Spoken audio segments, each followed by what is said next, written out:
Orang yang mengatakan Tuhan kami Allah, lalu istiqomah zahir dan batinnya.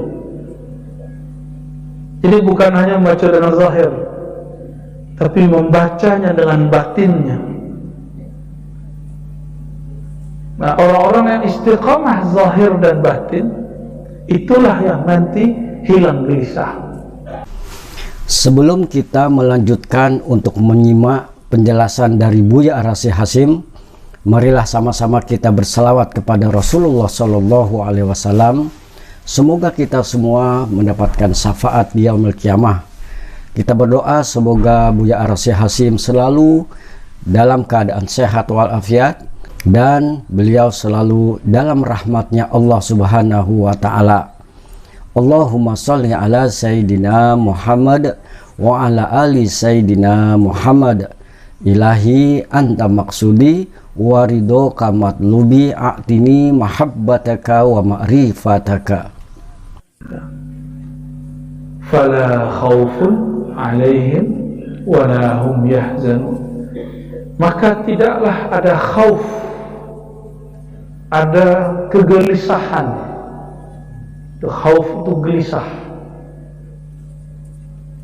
Tidak ada kegelisahan, ketakutan dalam diri mereka. Jadi takut yang mana? Takut gelisah. Kalau takut takwa ada, tapi takut gelisah tidak ada. Itu beda makna takwa dengan khauf. Kalau khauf takut gelisah, takut yang membuat kita gelisah. Tapi kalau takwa, takut yang membuat tenang. Nah, khauf itu adanya di pikiran.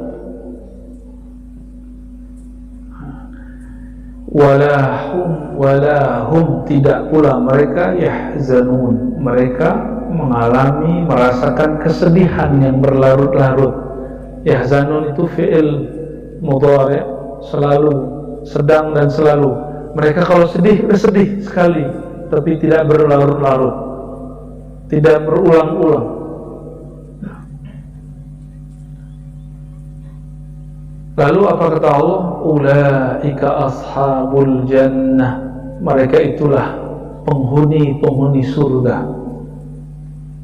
tapi tinggal di dunia sebelum masuk surga. Jadi kalau ingin melihat ahli surga di dunia, ciri-cirinya hanya dua. Mereka mengatakan Rabbuna Allah, lalu mereka istiqamah.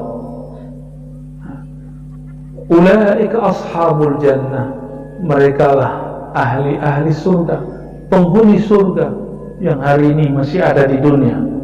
Khalidina fiha, mereka nanti kekal. Apa perbedaan baqa dengan khalid? Kalau baqa itu zat Allah, kalau khalid orang yang Allah berikan kekekalan. Ya, itu beda baqa dengan khalid. Coba dalam terjemahan Indonesia hampir sama, mereka kekal di dalamnya. Ya. Khalidina fiha, mereka kekal di dalam surga, jazaan, sebagai balasan, bima kanu ya'malun, terhadap apa yang mereka telah lakukan, sedang lakukannya.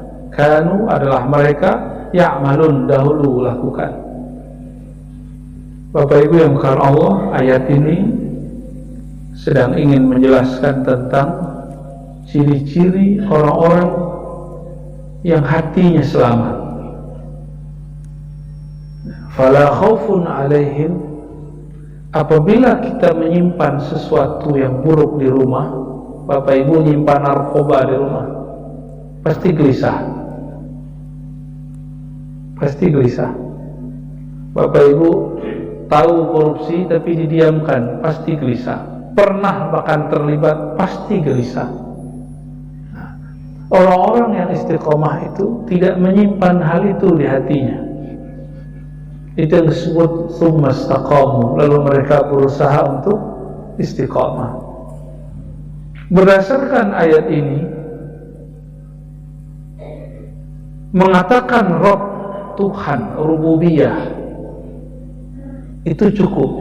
Ini berbeda dengan seorang imam dahulu yang mengatakan tauhid rububiyah tidak cukup. Bagi dia mesti ada tauhid uluhiyah. Tauhid artinya mengesahkan rububiyah Allah sebagai pencipta. Uluhiyah meyakini Allah berhak disembah. Itu perbedaan yang dibuat oleh Syekh namanya Ibnu Taimiyah. Pandangan ini kemudian dipakai oleh saudara-saudara kita Wahabi, Salafi, yaitu hak mereka pakai itu. Namun pandangan ini ditolak oleh para ulama mayoritas Ahlus Sunnah. Ya. Jadi dalam bab ilmiah itu boleh-boleh, berbeda faham boleh. Yang nggak boleh itu benci-bencian karena beda faham. Ya.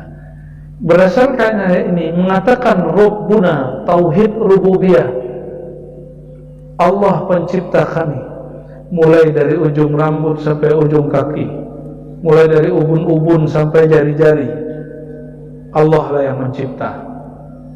Bapak Ibu, innal ladzina qalu rabbuna Allah, sungguh orang yang mengatakan Rabb kami Allah, Tuhan kami, pencipta kami. Kata kawan, tidak boleh menyebut kata Tuhan. Kira-kira sebut saja Rabb. Kira-kira tidak boleh menyebut kata Tuhan. Kiranya kawan baru pulang dari pesantren atau kampus di luar sana, kurang kursus bahasa Indonesia, sehingga mempersoalkan terjemahan Rabb menjadi Tuhan. Ya.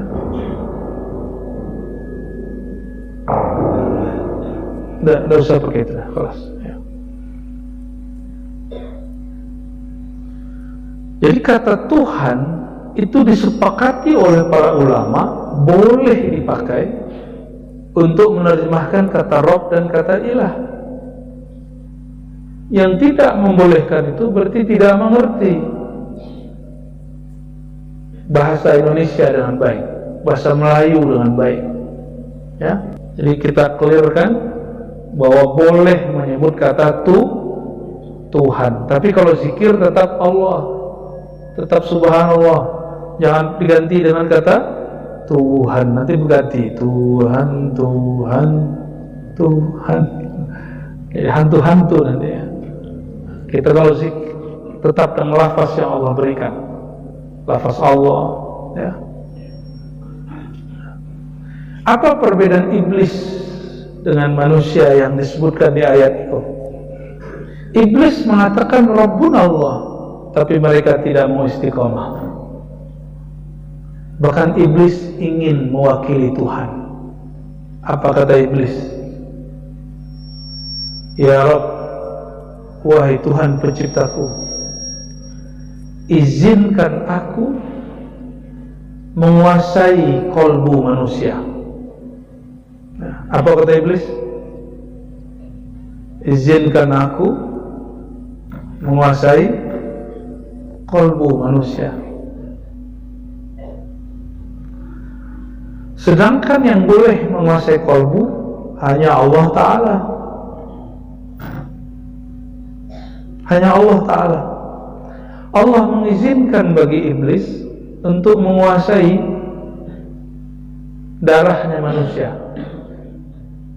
Maka orang-orang yang terlalu kuat darahnya itu mudah diperdaya oleh iblis. Oleh karenanya di dalam Islam ada amalan melemahkan darah. Itulah namanya puasa. Jadi tad'iful quwa, begitu kata Imam Ghazali, puasa itu melemahkan kekuatan darah. Maka berpuasa menahan dari fajar sampai terbenam matahari. Lah pernah puasa 20 jam, Bapak Ibu. Kami awal sampai di Eropa puasa 20 jam, bahkan 22 jam. Sampai di satu wilayah di Eropa sudah 16 jam. Kemudian jalan-jalan sampai 18 jam. Sampai di penginapan takolok berapa jam jadinya? 22 jam. Baru kali itu berpuasa seumur hidup sepanjang hari, 24 jam kurang 2. Ya, pernah kejadian dulu ya, tahun 2016. Dan itu melemahkan. Apa yang dilemahkan? Darah. Sebab asyaitan yajri majrad dam. Syaitan mengalir dan dia bersemayam pada darah. Itu yang sering kami sebutkan beberapa waktu lalu, mungkin yang sering menyimak. Kata Syekh Abdul Qadir Al-Jilani di dalam kitab Al-Fathur Rabbani, inna syaitanal jin la yaqdiru 'alal insan illa bi syaitanil ins. Sesungguhnya syaitannya jin tidak sanggup memperdaya manusia kecuali melalui syaitan yang sudah menguasai manusia. Syaitan manusia, syaitan yang darahnya sudah dikuasai oleh jin yang sudah menguasai tubuh manusia.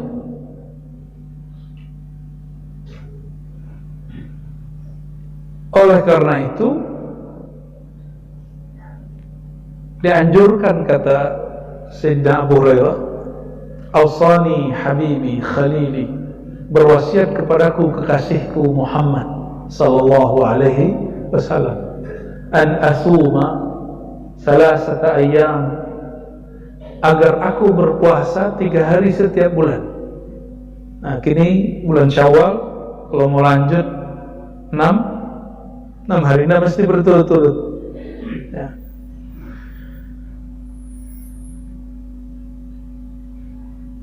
Jadi salah satu cara istiqomah puasa 3 hari sebulan. Nah, ada beberapa teknik caranya. Awal bulan, tengah bulan, akhir bulan, atau langsung di awal atau di tengah. Nah, disebut puasa bid. Bid itu puasa bulan seperti telur. Bid bisa juga diartikan puasa bulan sangat putih, abyad. Wallahu a'lam maknanya. Bapak Ibu yang bukan Allah, coba perhatikan, sesungguhnya orang mengatakan Rabb kami Allah, summa istaqamu, lalu mereka istiqamah, maka mereka tidaklah gelisah dan tidaklah bersedih berkelanjutan. Tidak gelisah itu jiwanya, tidak sedih itu jiwanya. Berarti ayat itu sedang berbicara tentang apa? Tentang orang yang mengatakan Tuhan kami Allah, lalu istiqomah zahir dan batinnya. Jadi bukan hanya membaca dengan zahir, tapi membacanya dengan batinnya. Nah, orang-orang yang istiqomah zahir dan batin, itulah yang nanti hilang gelisah. Gelisah itu kan kalau bagi pencari Tuhan, mereka dapat merasakan gelisah itu dari muda. Remaja sudah mulai mencari ketenangan. Itu sebabnya banyak remaja ingin belajar agama, kemudian masuk aliran-aliran aneh-aneh, ingin mencari ketenangan. Ya. Itulah kelirunya remaja.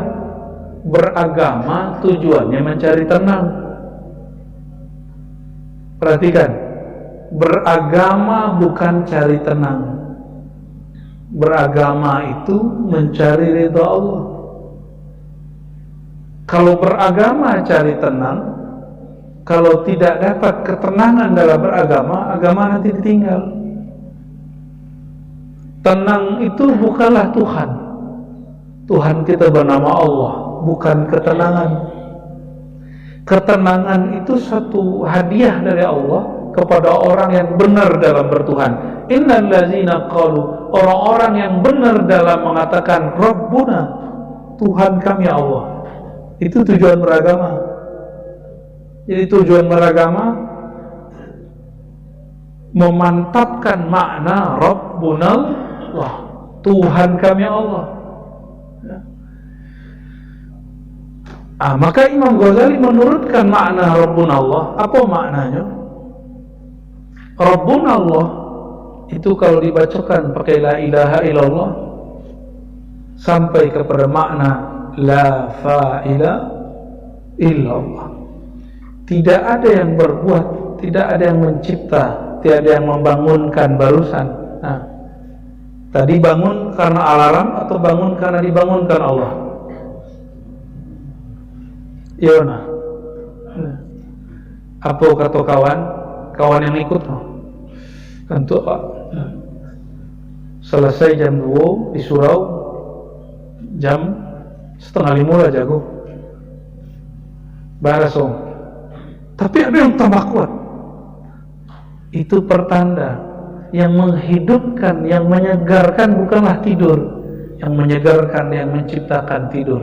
Dan yang menciptakan tidur dan ngantuk itu tidak pernah tidur dan ngantuk. La ta'khudhuhu sinatun wala naum. Hatta urusan tidur Allah yang atur. Kata Imam Sufyan Ats-Tsauri, Abu Hanifah, Imam Abdul Hasan Asy'ari, apa kata mereka? Sepakat. Kami puluhan tahun. Abdul Hasan Asy'ari mengatakan, alhamdulillah aku 20 tahun sholat subuh dengan wudu Isya. Sholat subuh, wudunya wudu Isya. Artinya mereka tidak batal walaupun mengulangi wudu, tapi tidak batal. Dan umur mereka rata-rata panjang. Itu bukti bahwa iklan minum setiap hari mesti 8 liter itu tidak benar. Mohon maaf ya kepada penjual air, jual saja itu. Tidak usah sesatkan opini umat. Betul kata dokter begitu ya, kata dokter dalam kitab ada.